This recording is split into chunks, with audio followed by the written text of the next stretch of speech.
अपनी आवाज बुलंद की, किसी ने अत्याचार के खिलाफ अपनी आवाज बुलंद की, तो हमारे यहाँ डकैत नहीं बागी हुई जो व्यवस्था के खिलाफ, कोई समाज में कोई गलत रीति है तो उसके खिलाफ या उसके साथ कुछ अन्याय हुआ है तो उसके खिलाफ खड़े हुए हैं। तो हमारे यहाँ डकैत पैदा नहीं हुए, हमारे यहाँ बागी लगे हुए। लेकिन हम सालों साल तक डकैतों के साथ जोड़ने का जो दंश हमने झेला है, जो नुकसान हमने झेला है, उसकी भरपाई अभी तक हो नहीं पाई, जो मुझे लगता भी नहीं कि आगे कुछ सालों में होगा। ये बात किसी ने नहीं कही कि इस भिंड जिले से सबसे ज्यादा सैनिक आज भी इस देश की सीमा की सुरक्षा में लगे हुए हैं, चाहे वो आर्मी हो, एयरफोर्स हो, नेवी हो, पैरामिलिट्री फोर्सेस हो, बीएसएफ हो। इन सभी अगर फोर्सेस को अगर मिला लें तो मुझे लगता है 33,000 से ज्यादा हमारे नौजवान आज भी देश की सेवा में लगे हुए हैं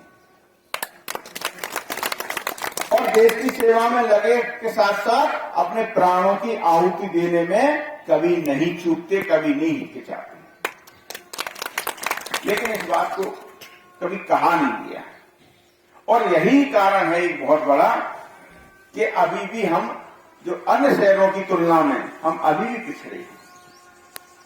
जो कार्य यहां हो जाना चाहिए था वो कार्य आज तक नहीं हुआ।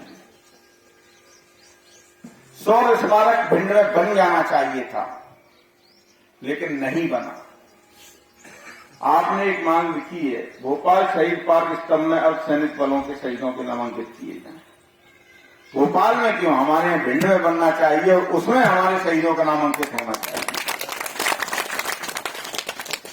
आप सबके आशीर्वाद से, आपके सहयोग से 1 करोड़ रुपए इसके लिए शौर्य स्मारक के लिए मंजूर हो गए हैं। उसका टेंडर भी हो गया है। मुझे लगता है 10, 15, 20 दिन में उसका काम प्रारंभ हो जाएगा और एक भव्य शौर्य स्मारक बनकर तैयार होगा जिसमें सबके नाम लिखे जाएंगे।